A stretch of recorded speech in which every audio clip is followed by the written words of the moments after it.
ఓం గం గణపతియే నమః. ఓం కృష్ణాయ నమః. రాధే రాధే.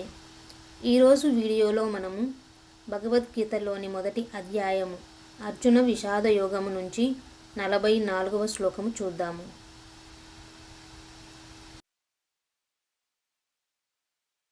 ఉత్సన్నకులధర్మాణం మనుష్యాణం జనార్దన నరకే నియతం వాసో భవతీత్యనుశుశ్రుమా.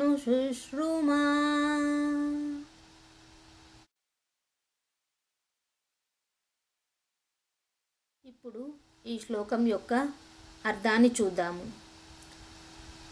ఉత్సన్న నాశనమైపోయిన, కుల ధర్మాణం ఎవరి కుటుంబ సాంప్రదాయములైతే, మనుష్యానాం అలాంటి మనుషులు, జనార్దన జనుల బాగోగులు చూసుకునేవాడా శ్రీకృష్ణుడా,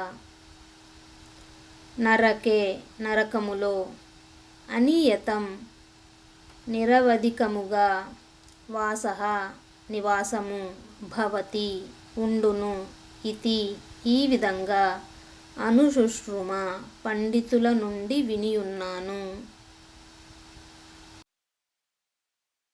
ఇప్పుడు ఈ శ్లోకం యొక్క పూర్తి అర్థాన్ని చూద్దాము. ఓ జనార్దన, కృష్ణ, కులాచారములను నాశనం చేసిన వారు నిరవధికముగా నరకములోనే ఉంటారని నేను పండితుల నుండి వినియున్నాను అని అర్జునుడు కృష్ణుడితో తన విచారాన్ని చెబుతున్నారు. ఇంతటితో ఈ వీడియోని ముగిస్తూ మరొక వీడియోలో 45వ శ్లోకంతో మళ్ళీ కలుద్దాము. ధన్యవాదాలు.